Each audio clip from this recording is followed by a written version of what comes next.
Hola amigos, ¿cómo están? Bienvenidos a un nuevo resumen o avance de estos estudios que estamos compartiendo. Y el que traemos ahora trata de un tema sumamente interesante e importante para nuestros días. Lo titulamos Nehemías, modelo de líder para la hora actual. Comparemos ambas imágenes. Por un lado, miramos aquí a Nehemías, un hombre lleno de oración, de fe, que llevó a su gente, a su generación, a confiar en Dios, a obedecerle, para poder avanzar y terminar con la reconstrucción de Jerusalén. Pero por otro lado, vemos en la imagen de al lado, a un hombre resuelto, firme, seguro en lo que tiene que hacer, aunque allí aparece con violencia y quizás uno se preguntaría si estoy trayendo la propuesta de un líder violento para nuestros días. No es así. Por el contrario, un líder que es audaz en sus convicciones, seguro de lo que cree y de lo que hace. Y efectivamente, en el caso de Nehemías, porque está en oposición a otro líder que será estudiado en ese momento también, y que es el que permitió esta situación penosa, e imagen de la cual se mira aquí, y que será parte del estudio de uno de los capítulos del libro de Nehemías. Nehemías se compone de 13 capítulos. Todos serán estudiados de una u otra manera, algunos con más énfasis, otros con menos. Pero vamos entonces a mirar a este personaje y las lecciones que queremos compartir en cada capítulo de esta serie. Nehemías el copero, un hombre que tenía un buen estar, una buena situación laboral, económica, y no obstante, tiene preocupación por Jerusalén. Él, como copero, cuida de catar, de probar las bebidas. Recordemos que el papá de Artajerjes, él sufrió el intento de complot de parte de dos eunucos, y lo cual desbarató Mardoqueo. Así que era común el regicidio, magnicidio, el matar al rey por cualquier situación. Y en tal caso, pues probar los vinos a tiempo para ver si alguno estuviera envenenado. Un trabajo muy riesgoso. No obstante, Nehemías lo hace con idoneidad, con fidelidad, pero he aquí que también su corazón está puesto en Jerusalén. Tal es cuando llega su hermano Hanani y le cuenta de las calamidades y desgracias de Jerusalén. Recordemos que los enemigos de Jerusalén hacían cesar la obra de reconstrucción con poder y violencia. ¿Y qué ocurre entonces con Nehemías? Un hombre que se aboca a la ferviente oración. Y este hombre cumple lo que debiéramos nosotros recordar en nuestros días. Mientras él tiene su corazón, o mejor, sus pies, su cuerpo en la Persia o Babilonia de aquellos tiempos, pero su corazón en la Jerusalén, a la cual él ama, así también nosotros deberíamos tener en esta Babilonia mística. Nuestros pies acá, tenemos las obligaciones, pero nuestros afectos y nuestro corazón en la Jerusalén celestial, de la cual esperamos al Salvador. Bien, Nehemías dedica momentos a ferviente oración por lo que escuchó de Hanani.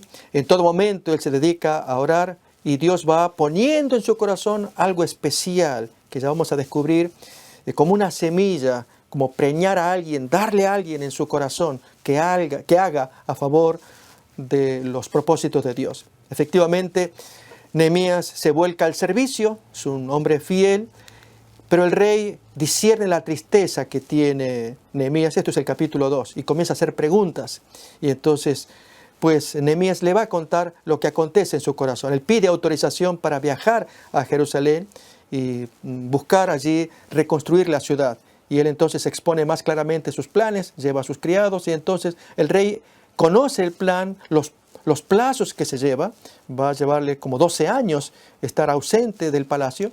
Y entonces el rey magnánimo pues le da provisión de madera allí para Nehemías y todo lo que él necesite para su siervo fiel.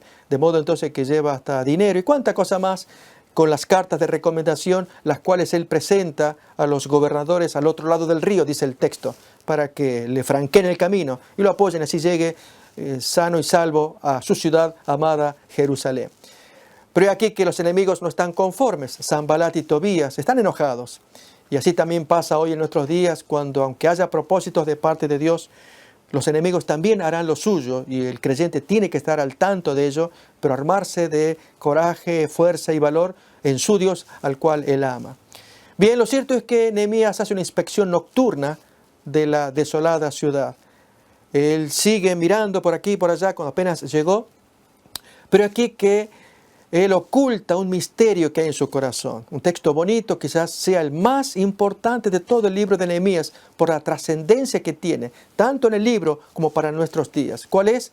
No declaré a hombre alguno lo que Dios había puesto en mi corazón que hiciese en Jerusalén. Como dije hace rato, como que Dios había preñado allí en el corazón de Nehemías una idea, una semilla, y era que él tuviera que actuar, trabajar como líder a favor de Jerusalén, ignorando algo interesante que vamos a descubrir a continuación.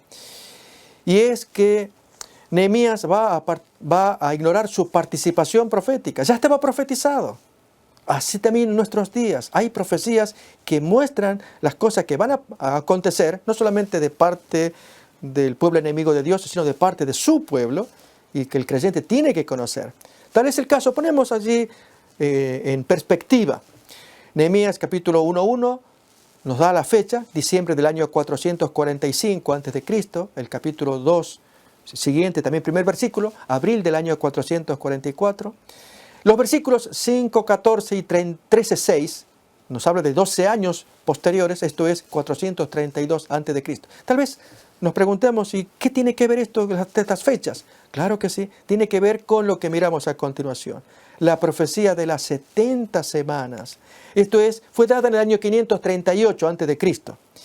Y entonces, este es un tema de Daniel, capítulo 9, no Nehemías, pero Nehemías encaja dentro de esas 7 semanas. Como dice allí las 2 líneas verdes, se volverá a edificar la plaza y el muro en tiempos angustiosos, en esas primer segmento, las 7 semanas, desde el año 457, que sale la orden para reedificar a Jerusalén, hasta el año 408, en que ya se termina la reconstrucción. Como miramos ahora, allí está Nehemías, en los años 445 al 44, y luego en el año 432, después de 12 años de ausencia. Entre Daniel y Nehemías hay 94 años. Nehemías no sabía, pero la semilla que Dios puso en su corazón, que era que él edificaría la plaza y el muro en tiempos angustiosos. Estaba dispuesto a servir al Señor como tiene que pasar hoy con su pueblo en nuestros días. El punto importante es que el corazón del hombre se abra, se preste para que Dios ponga esa semilla a favor de la causa de Dios. Pero miremos entonces ahora a Nehemías en acción. Él convoca a todos los compatriotas para reafirmar la reconstrucción, levantar el ánimo. Pero es aquí que entonces los enemigos producen escarnio contra los edificadores, buscando desanimarlos. No obstante, capítulo 3, los planos para reconstruir a Jerusalén, un capítulo sumamente interesante porque participan todos allí. Vi un líder que establece las pautas, se hace esto, para allá tanta otra cosa, pero ignorando que algunos de esos líderes luego serán traidores. Y este es un punto sumamente delicado, porque Nehemías no los separa, los incluye como buena gente al comienzo. Con el paso del tiempo se echan a perder. Y esto lo vamos a mirar aquí en este pequeño resumen. Bien, lo cierto es que la construcción avanza, pero los enemigos están conspirando contra esa obra de reconstrucción. Y recordemos que esto va a pasar siempre. Satanás no va a quedar quieto sin hacer nada contra el pueblo que ora y que trabaja. Y aquí miramos entonces a Nehemías, una hermosa imagen, llevando al pueblo a buscar el favor de Dios. Y Dios así lo bendice. Lo curioso es que no aparecen en Nehemías los milagros de Dios. Es decir, portentos como el Nuevo Testamento, los Evangelios, en fin, Hechos. Aquí no, más bien se ve a un hombre lleno de fe, que confía en su Dios, que aunque Dios no se le revela en sueños, visiones, milagros, acciones portentosas, sino a través de un silbo apacible, como diría Elías. Dios se manifiesta de una forma tranquila y es en el corazón de un hombre creyente, porque él confía en su Dios y así fue librando batalla tras batalla hasta culminar con la plena reconstrucción de Jerusalén. Aún judíos conspiran contra Nehemías, como miramos allí, y esto es penoso, que compatriotas, en lugar de apoyar, más bien se dejan guiar por los enemigos. Lo cierto es que este líder está vigilante, como tiene que pasar hoy con los líderes en los tiempos actuales. Y la forma de trabajar es con espadas por un lado, con baldes y cucharas y toda herramienta de trabajo en la otra mano. Y así llevar adelante la tarea que el Señor impone. También se observa la distribución del arduo trabajo. Nehemías estuvo atento a todo, a sus compatriotas que trabajaban, a sus enemigos que se oponían.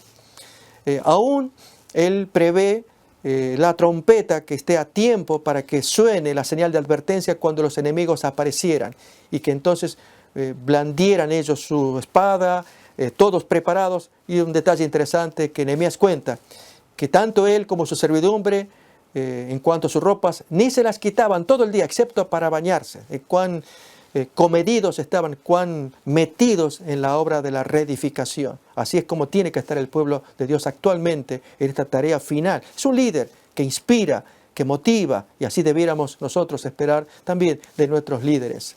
Lo cierto es que en el capítulo 5 se nos cuenta algo triste, y es que no solamente las naciones compran esclavos judíos, sino que aún los mismos judíos compran a sus congéneres que están en peor situación. Y entonces allí interviene Nehemías y se abroga la esclavitud. Él la termina cuando convoca a toda la gente y sus palabras son poderosas. Es un líder que impone orden, que impone la palabra de Dios. No obstante, los adversarios siguen maquinando de una u otra manera con cartas atemorizadoras que llegan a manos de Nehemías. Y lo triste es que una líder va a aparecer acá también. Y es la profetisa Noadías, que representa un estorbo para Nehemías. Y ya vamos a llegar a un tercer líder. Ya miramos a Nehemías, a la profetisa y un tercero más, un sumo sacerdote, para llegar a un punto importante de reflexión. Lo cierto es que Nehemías se propone avanzar a pesar de toda dificultad. Y las cartas, el capítulo termina mostrando que sigue el temor, o queriendo infundir temor en este gran líder. Lo cierto es que él impone instrucciones específicas para ingresar a la ciudad. Y Esdras, su compañero, él es el sacerdote, sumo sacerdote, es el que va a guiar al pueblo. Lee la Biblia para que todos escuchen la guía junto con Nehemías, el gobernador. Lo cierto es que se ordena practicar una fiesta que por 1000 años había sido olvidada, la fiesta de los tabernáculos desde el tiempo de Josué. Calculemos 1400 años hasta los años 400 allí de Nehemías y Esdras. Y lo hacen con mucha alegría. Se instruye la ley durante la fiesta de Sucot, o la fiesta de las cabañas. Una fiesta que entraña gran alegría en la población porque se recupera lo que es cumplir con los mandatos del Señor. Dios ordenó esto para que la gente recordara el plan del Señor. Aún más, los capítulos avanzan mostrando que Esdras lleva al pueblo a estar frente a Dios, confesando sus pecados. Y hay compungimiento de corazón. Esto es algo muy importante en nuestros días. Los líderes deben llevar al pueblo a la presencia misma de Dios a través de sus reflexiones, de sus predicaciones, de sus estudios de la palabra de Dios, para que el Señor perdone nuestros pecados, como pasó en los días de estos grandes líderes, Esdras y Nehemías. Pero he aquí que hay un pacto de guardar la ley de Dios. Todos se comprometen, todos van a firmar, pero miremos este detalle, con que arranca el capítulo 12, ya casi al final del libro. La vida cotidiana en Jerusalén, volver a empezar. ¿Por qué?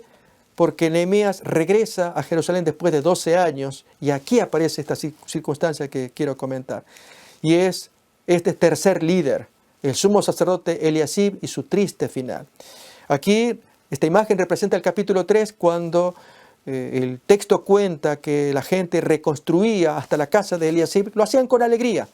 Pero años más tarde, en ausencia del gobernador Nehemías, Eliasib baja la guardia y establece un muy mal trato, y es aceptar parentesco con Tobías, al cual hace su yerno. ¿Qué hace entonces Nehemías? Pues tira todo el mobiliario, pues se había vaciado el templo para amueblar a Tobías, enemigo personal de Nehemías. Y entonces Eliasib, para buscarse la buena voluntad, no tuvo mejor idea que amistarse con este señor, teniéndolo como pariente, y allí entonces amueblar a la dependencia de este hombre con su esposa, y entonces en el templo de Dios. Y cuando llega Nehemías pone orden, y allí entonces la imagen inicial que miramos, quitar toda esta situación bochornosa de Eliasib, sumo sacerdote, que hizo esto para su yerno Tobías, y en consecuencia nuevamente reparar el templo, trayendo todas las ofrendas, todos los diezmos que eran necesarios para que los levitas regresaran, los cantores, en fin, toda aquella gente dedicada al servicio del templo, pues habían huido a sus lugares buscando manutención. Nehemías pues pone orden otra vez. Y aquí entonces nos detenemos con esta imagen, Este es el tercer líder. La gran pregunta que hoy nos hacemos es, si habiendo tres líderes contemporáneos, el gobernador Nehemías, la profetisa Noadías y el sumo sacerdote Eliasib, la pregunta es, en nuestros días, cuando nos encontramos con líderes, y un líder tira para la derecha, el otro para la izquierda, el otro para arriba, para abajo, y el pueblo de Dios que está en disturbio, no entiende, son voces contradictorias, ¿a quién haremos caso? Imaginemos la profetisa Noadías diciendo cosas contrarias a Nehemías, o Eliasib el comportamiento, sumo sacerdote. ¿No será que Nehemías es muy estricto, fanático, radical? En fin, planteos que nos podríamos hacer y ocurren hoy. Por lo tanto, qué importante es que tengamos discernimiento, y en este caso con mayor razón para con este líder. Aún su reforma con respecto al sábado. El capítulo 13 nos cuenta de tres grandes reformas que hizo Nehemías. Miramos la primera, poner orden en cuanto a los diezmos allí y el servicio del templo. La segunda reforma. Nehemías observa la violación que se hacía del sábado y entonces se prohíbe el comercio en ese día. Aún los mercaderes son expulsados allí cuando ya se está por iniciarse el sábado. Y entonces las puertas se abren pasado el día del Señor. Pero una tercera reforma, y la última, es el caso de los matrimonios mixtos, muy doloroso, que tanto Nehemías como Esdras tienen que llevar adelante, de separar las parejas, un asunto sumamente importante en nuestros días, y es inspirar en los jóvenes a que lleven adelante noviazgos no mixtos, sino conforme a la voluntad de Dios. Lecciones tan importantes que debiéramos extraer de este libro de Nehemías, como también el de Esdras. Así, queridos amigos, queremos traerles esta propuesta de estudio, de reflexiones, de este libro, Nehemías, modelo de líder para la hora actual. Creemos que hombres como él hacen falta hoy para que lleven al pueblo de Dios a la conclusión de los planes que Dios tenga, de los propósitos de Dios, a fin de que el pueblo esté libre y limpio para recibir al Señor en su venida. Así pues, estamos preparando esos estudios para aquellos hermanos que les interesa. Gracias.